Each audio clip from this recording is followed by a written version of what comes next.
Welcome to our Family Math Video Vault to help your child with math. Today's episode, this is multiplying a fraction by a fraction. Here I have 1/4 times 2/3. So what I'm going to do is represent 1/4. So I'm going to draw, and we start with a representation so students understand when they go to solve why it's all working. So I'm going to partition this rectangle into fourths. So there's 4 parts, and I'm going to shade in the 1/4 that I have. Now, we kind of are making equivalent fractions in a way, kind of like what we were doing with adding and subtracting fractions with unlike denominators, is we need to now partition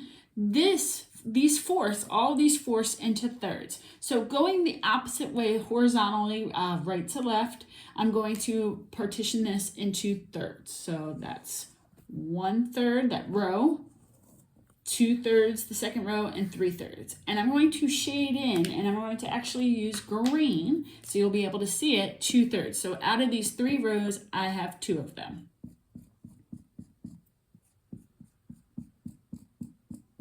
Okay, so now my answer lies within this area model, and I just need to figure out where it is. Well, what 1/4 times 2/3 means is that I have 1/4 and I'm taking 2/3 of it.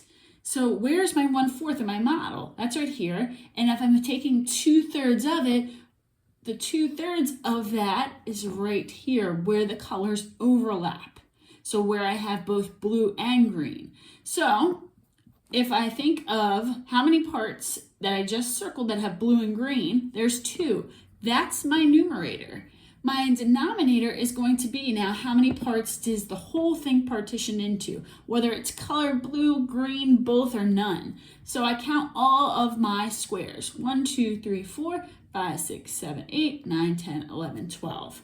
Once students get the hang of this representational model, they'll then start to see, wait a minute, denominator 4 times 3, that's 12, and 1 times 2 is 2.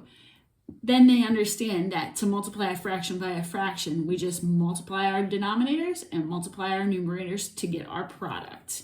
But we use the representational first so they can see where it's coming from. That's multiplying a fraction by a fraction.